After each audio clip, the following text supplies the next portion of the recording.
The PS5 Pro's announcement was met with a lot of excitement, followed by a lot of jaws hitting the floor at its fairly hefty price tag, and at a certain point, once you're forking up that much cash, you've gotta wonder if you're better off spending it on something that can do a lot more than play games at 30 to 60 FPS. Cough cough, especially when the PS5 has almost no exclusives, and Sony got a little dicey this year with people's game licenses. And before I knew it, I found myself on PC Part Picker to answer the question of, can you build a more powerful gaming computer for the same price or cheaper than the PS5 Pro? And in my case, the answer is,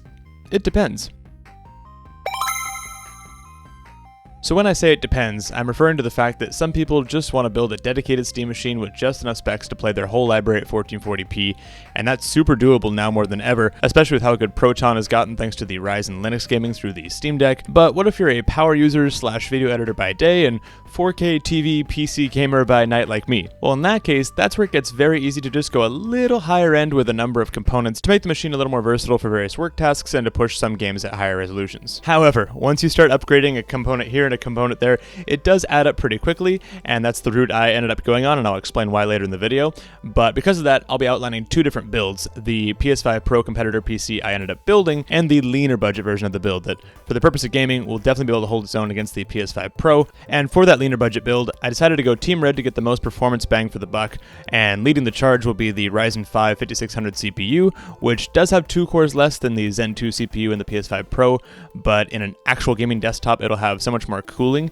than in the tight PS5 plastic chassis, so it'll average to be a pretty close pound for pound competitor to the PS5 Pro CPU at only $115 US. And for this build, we won't be doing any overclocking, so the stock AMD cooler will be fine here. And yes, the AM4 socket is not getting any new chips since AMD moved on to AM5 almost 3 years ago, but there are still great AM4 CPUs like the 5600, which you can now get for crazy cheap since stores are clearing them out of inventory. Plus, I figure if I want to upgrade my CPU by about 30% power in a few years, I'll just keep an eye out for a used Ryzen 7 5800X3D, but I won't need a CPU like that for a while, and I needed its price to come down. So moving on to the motherboard, I went with an Asus Prime B55MA Wi-Fi 2 Micro ATX AM4 motherboard, which is a mouthful to say. It was the cheapest AM4 motherboard I would trust for $120. And I've had pretty good experience with Asus motherboards in the past. Sorry, Asus. Plus, having Wi-Fi and Bluetooth built in on a budget motherboard is a nice bonus, so I can skip buying those components later. For the GPU, this is the one piece I went hunting on the used market for, Facebook Marketplace in this case, since Java doesn't ship to Canada right now.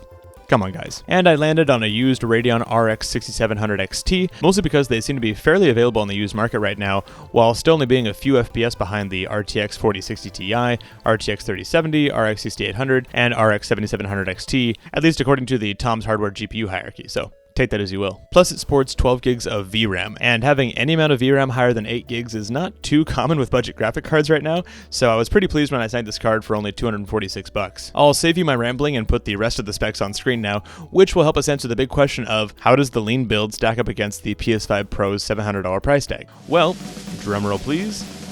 $704 US. So we just missed the target by a measly $4. But as many of you probably know, PC component prices tend to fluctuate a lot week to week, and this could have easily slid under the marker by $4 if the right promo hit, and it could be cheaper than $700 right now. And that's exactly what ETA Prime did in his video that, as an insane example of parallel thinking, came out with a very similar video the same week I'd planned to finally start working on this video. But regardless, the deal he used got him a very similar SSD, motherboard, RAM, and CPU for just $208. So if we update our final price, assuming we were able to snag a deal like that, drumroll again, that brings our total build price to a crazy low $594.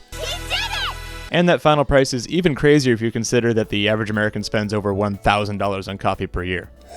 Now, like I mentioned before, your ability to beat the PS5 Pro's price while building a new gaming PC largely depends on, well, your self-control at the PC shop or website, but also how much more you want that PC to be able to do now that you're already spending that much money on it anyway. And yes, that latter thinking is exactly what Apple does to upsell you in the cart as you're buying your MacBook Pro, but I digress. So in my case, prior to this build, my most powerful computer was an M2 MacBook Pro, which is nice, but in certain tasks like video editing for this channel, started to show its limits around the time I was debating this PS5 Pro build, which is where it got tempting to go just a little more ham on the parts list. And on top of that, I made the decision to buy all the parts for the build using what they had available in stock at my local Canada computer that day, which did morph my build a little more than expected to. So here's where we ended up. For the CPU, I decided to pay the extra $7 or so and get the Ryzen 5 5600X, which I know is only slightly better than the 5600, but it was also only slightly more expensive, so the impulsive thought won out. For the RAM, knowing that my average developer workload that involves Docker containers running at full blast while I have 30 tabs open and LTT streaming on Floatplane in the corner uses at least 16 gigs of RAM, I bumped it to 32 gigs of RAM at 3600 MHz, both for the much needed memory headroom I would need for my workload, and since I figured splurging for slightly faster RAM would only be a good thing. For the SSD, simply because they only had the Kingston NV3 in stock rather than the NV2, I ended up going with that instead, which I didn't mind as well since it's also a faster SSD, so faster better helps us justify the extra costs. For the case, my computer shop didn't have their inventory very well displayed, and I pretty much ended up going with the service rep's suggestion when I told him I wanted a cheap case with good airflow, which thankfully happened to be an unscuffed open box of the Deepcool CH370 micro ATX case, which I actually ended up loving, not just because it has a funky movable grate design on the front, magnetic glass side panel, and some cable management, but it's got a freaking pop-out headphone holder out the side. I don't know who decided to slip that into the design of this budget case, but I sincerely thank you. The one downside of this case though is that it didn't come with any front fans, so I did have to shell out extra for a couple of Be Quiet Silent Wings 4 140mm fans, but at least they're really nice fans. Lastly, the power supply, and this one I actually did the least research on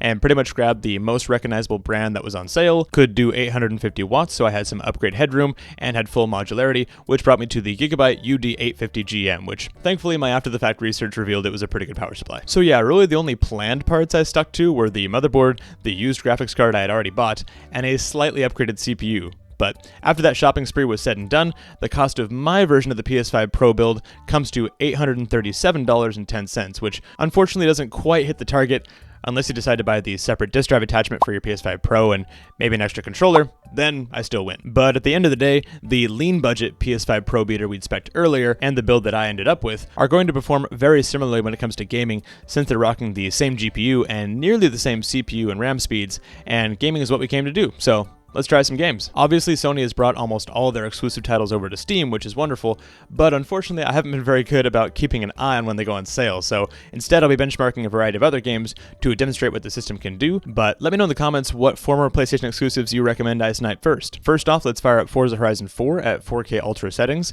and as you can see, we're getting a solid 100 FPS as I terrify civilians with my driving, so off to a really good start. And by the way, the controller I've been using for these tests is actually the new Anbernic RG-P01 controller, which I've been really surprised by. I know a number of people were wondering how good the joysticks would be given Anbernic's history with cardinal snapping on some of their handhelds, but for this controller they sprung for both Hall joysticks and Hall triggers, which makes this really enjoyable to use for racing games like this. It definitely helped sweeten the pot when they threw in some RGB lights, support for PC Bluetooth, wired and wireless dongle connectivity, as well as Android, iOS, and Switch support, and even a gyro sensor for those Switch games that require you to flick the Joy-Cons around. There's also some other goodies thrown in, like the ability to set buttons to turbo and program macros in, so I'd say this is a solid initial entry to the controller game for Anbernic, especially for just $17.99 US before sales and promotions. I've got the black and purple variants here, and I'm definitely fond of the black, as the purple would have hit home better if it was GameCube purple, and if the face buttons didn't give Fisher-Price vibes, but considering everything else feels really good with this controller, this might usurp the 8-bit Do controller I keep at my desk for tests like this. Check out the link in the description to learn more. Anyway, back to benchmarks. Let's fire up Jedi Fallen Order, and here I'm in a pretty big open area, so the graphics rendering is going to be put to work as I run around here, and at 4K Epic settings, I was only averaging around 45 FPS, which,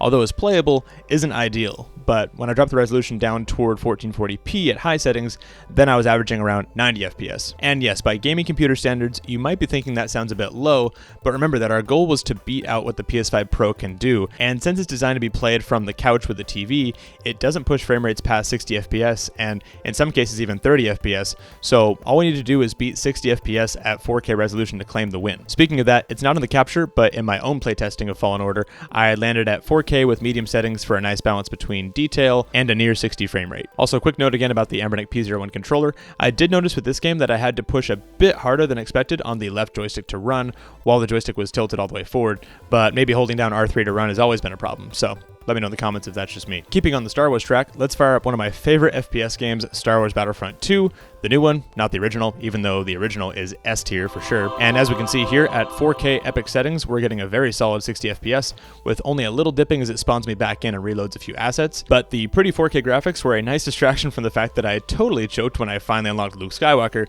RIP. And now for something that the PS5 can't do, which is play any PS3 title you want, and in this case I've loaded up the Sly Cooper collection into RPCS3, and my first test at default settings was so solid it was almost boring, so I hopped back into the settings and cranked up the resolution to 1080p, and uncapped the frame rate, which, yes, then let the game absolutely fly at over 120 FPS, but also reminded me that a lot of games from that era synced their game engine to the frame rate, which resulted in Sly becoming a forgotten Sonic game, as you can see here. But yeah, PS3 emulation gets a huge pass here. Hey, Editing Coulter here. After filming, I thought it'd be fun to do something the PS5 definitely can't do, which is run 360 games, and even while running Xenia through Wine on my Linux partition on this machine, more on that in a future video, I was able to get great frame rates on the 007 GoldenEye remaster that was unreleased and only playable this way, which is awesome. Hey, Editing Coulter here again. So literally the last day I was going to edit this video before scheduling it, the actual PS5 Pro specs leaked, which is interesting because it was originally speculated it would have about 33 teraflops,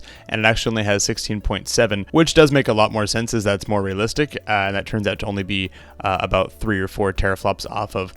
the card I chose for this build. Now it is worth noting that what they have going on with their GPU is going to have ray tracing, and I'm sure they've invested quite a bit into that ray tracing, whereas the 6700 XT's ray tracing, it is there, but it is not like top notch, and so as always it really comes down to the games you're playing. But aside from the GPU, we've beat the RAM on the latter build by upping it to 32 gigs, whereas the PS5 Pro is going to ship with 18 gigs, and the CPU is still going to be quite comparable. And so yeah, I'm looking forward to seeing some real world tests of the PS5 Pro, but now we have some actual specs to put in this video. So I guess the question is, do I wish I'd used my money for a PS5 Pro instead? And the answer for me is a big fat no, as I've owned current gen consoles before, and I've enjoyed them and built up libraries for them, but then I blink and it's been sitting on the shelf for a couple of years, and there's a new console out, and that console can't play my old library on the first console, and so on and so on. Whereas by spending that budget on a modest gaming PC, I know that I'll get so much more use out of the machine. For example, editing the video that you're watching right now using the boatload of VRAM on that 6700 XT card, doing heavy development work, or playing games I added to my library over a decade ago. And on that note,